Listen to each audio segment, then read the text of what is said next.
The story begins in a grand government hall in Ouagadougou. For weeks, whispers of a massive Chinese investment had stirred excitement across the country. The promise was simple: new factories, thousands of jobs, and modern infrastructure. But hidden beneath the promises was something else. The Chinese tycoon, a man named Li Jian, arrived with his entourage: sleek black cars, translators, and legal advisors carrying thick leather briefcases. His company had built cities in Africa before, and now they had their eyes on Burkina Faso's untapped mineral wealth. Inside a private meeting room, the contract was placed on the table. Over 200 pages of legal text, dense, complicated, and written in a mix of English, French, and technical jargon. Most leaders would have relied entirely on their advisors. But Captain Ibrahim Traoré isn't most leaders. As the room filled with polite smiles and handshakes, Traoré slowly flipped through the pages himself. His eyes scanned every paragraph. Page 10 seemed normal. Page 50, full of environmental commitments. Page 100, investment figures and payment schedules. But then, page 178, there it was, buried in small print, almost invisible, a clause that would give the Chinese company exclusive rights to mine, export, and profit from the nation's largest gold reserve for 99 years. Not just that, Burkina Faso would receive only a 2% royalty on all profits. The rest would flow overseas. Traoré looked up from the paper. His ministers were smiling nervously, waiting for the ceremony to proceed. The tycoon adjusted his tie, confident this was just a formality. But Traoré's voice cut through the room. "We are done here." Silence. The tycoon's translators scrambled, thinking they misheard. But Traoré repeated it, firmer this time. "This contract will never be signed." He pushed the papers back across the table and stood up. Cameras outside caught him leaving without a word to the press. Within hours, news of the halted deal spread like wildfire. Some called it reckless, claiming Burkina Faso had just lost a once-in-a-lifetime opportunity. Others called it courageous, a leader protecting his country from economic colonization. Later, insiders revealed just how dangerous that clause was. If signed, it would have locked Burkina Faso into an almost unbreakable contract, forcing them to depend entirely on the foreign company for gold exports. It would have crippled the nation's sovereignty for an entire century. Weeks later, Traoré addressed the nation. "Our resources are not for sale. They belong to the people of Burkina Faso. Any partnership must respect our sovereignty." The crowd roared with approval. To many, this was more than just a business decision.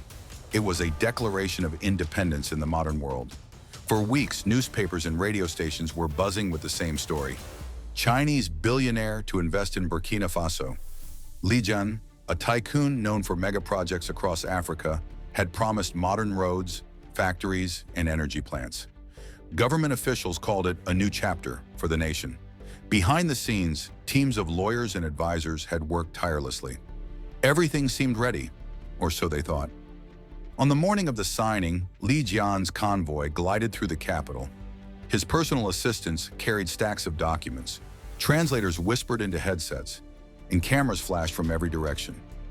Inside the presidential conference hall, the air was thick with excitement and pressure. Most leaders would simply shake hands, pose for pictures, and leave the paperwork to lawyers. But Captain Ibrahim Traoré is not most leaders. Since taking power, he had promised the people of Burkina Faso that no foreign deal would be signed without his personal review. When the 200-page contract was placed in front of him, he didn't just skim it. He leaned back, flipped to the first page, and began to read. Page after page, the room grew quieter. By page 50, Li Jian was glancing at his watch. By page 100, some ministers were whispering under their breath. By page 150, the tycoon's smile was fading. And then, page 178, buried in small print, tucked between environmental regulations and technical appendices, was a single paragraph that would have changed the nation's fate. It stated, "The mining and exportation rights to the Boungou Gold Reserve shall be granted exclusively to Li Jian's company for a term of 99 years, with a national royalty of no more than 2%. In plain terms, Burkina Faso's largest gold deposit would be theirs for almost a century. The country would get next to nothing. Traore lowered the paper slowly. He didn't speak. He didn't blink. The Tycoon smiled nervously, expecting a signature. But instead, Traore pushed the entire stack of documents back across the table. Traore, calm but firm. "This meeting is over." The room froze. The Chinese delegation looked stunned. The ministers looked shocked. One of the translators leaned into Li Jian, whispering rapidly. The Tycoon's face tightened. Li Jian, through translator. "Captain, perhaps we can renegotiate." Traore shook his head.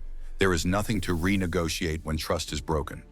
Without another word, he stood, adjusted his uniform, and walked out of the hall. The cameras outside captured only a brief image of him leaving, a serious expression, eyes fixed forward. That evening, headlines split the nation. Some critics said Traore had scared away investors. They warned of economic losses and international backlash. But others hailed him as a hero who had just protected the country from a century-long trap. Days later, leaked reports confirmed that this clause wasn't accidental. It had been inserted at the last stage of negotiations, after most officials had already reviewed the earlier draft. It was a deliberate move, banking on the assumption that the head of state wouldn't read to the very end. But Traore did. A week later, standing before thousands in Ouagadougou, Traore addressed the nation. "Our land, our minerals, our resources are not commodities to be given away. Any partnership must honor the sovereignty of Burkina Faso. This is not just about gold. This is about dignity." The crowd erupted in cheers. Today, page 178 has become a phrase in Burkina Faso's political culture. A reminder that sometimes the smallest lines in a contract can decide the future of a nation. And a reminder that a leader's duty is not just to sign deals, but to protect the people from the fine print. Narrator, closing line, slow fade. That day, a clause was stopped. But more than that, a message was sent to the world. Burkina Faso is not for sale.